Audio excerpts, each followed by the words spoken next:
Welcome to 5 News Online. I'm Joe Ellison. A Fayetteville man is facing an attempted capital murder charge after stabbing his former probation officer multiple times. According to Fayetteville police, the stabbing happened around noon on Tuesday inside the drug court building on College Avenue. A police report states the officer was attacked and stabbed by 30-year-old Zachary Seward while she was in her office. The officer was stabbed twice in her left leg and once at the base of her skull behind her right ear. Several people subdued Seward and handcuffed him. Police say the officer, whose identity has not been released at this time, was taken to a nearby hospital and is expected to survive their injuries.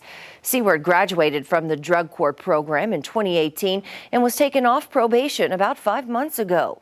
Witnesses told police that Seward was yelling that people were out to get him and believed he has been the subject of continuous surveillance. He was taken into custody by Fayetteville police and is facing that attempted capital murder charge. All right, before we get to other top stories, let's check in with meteorologist Zach Scott for a check of the weather. Zach, some sunshine out there again today. Yeah, a lot of sunshine out there, Joe. We are, again, expecting temperatures to continue to rise. So we've had multiple days now where we've had 80s, even mid-80s. Now we're starting to warm up. The humidity stays low for our Wednesday. We start to bring the mugginess back Thursday night, Friday. You're really going to know we're back to more typical summer heat.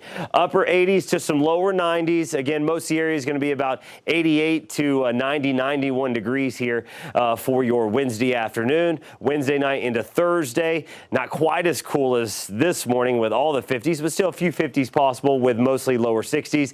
And then again, we're tracking 90s and really humid weather for your Thursday, for your Friday. Took away the rain chance for Friday, pushed it more to the south of us, but we do have that chance for a scattered shower or a thunderstorm, mainly during the afternoon, evening hours as you go Saturday, even into Sunday. Low rain chance lingering into Monday. We'll continue to keep you updated as we get closer to the big holiday weekend. All right, thanks so much, Zach. 2 former members of the Sebastian County Quorum Court are going to prison for 6 months. A judge sentenced Rebecca and Stephen Schwartz for Social Security fraud. The couple pleaded guilty to the crime back in March. Prosecutors argued the couple fraudulently accepted $168,000 in disability benefits while also operating a countertop remodeling business. They faced up to 10 years in prison for the crime. They've been ordered to pay restitution. Stephen Schwartz served 2 years as a Justice of the Peace in Sebastian County. After his term ended, Rebecca Schwartz was elected to fill his seat. Her position on the Quorum Court was vacated back in May. And a new ruling coming down from the Supreme Court says Oklahoma can now prosecute non-Native Americans for crimes committed on tribal land when the victim is Native American. The decision cut back on the High Court's ruling from 2020 that said a large chunk of eastern Oklahoma remains an American Indian reservation. The first decision left the state unable to prosecute Native Americans accused of crimes on tribal lands. A state court later ruled that the Supreme Court decision also stripped the state of its ability to prosecute anyone for crimes committed on tribal land if either the victim or perpetrator is Native American. That would have left the federal government with sole authority to prosecute such cases, and federal officials had acknowledged that they lack the resources to prosecute all the crimes that have fallen to them. But the High Court's new ruling said the state also can step in when the victims are tribal members. Well, you've probably noticed firework tents popping up ahead of the 4th of July, and we're hearing from a local firefighter offering safety advice to celebrate safely. Rogers Fire Chief Tom Jenkins says fireworks are really just another name for consumer explosives.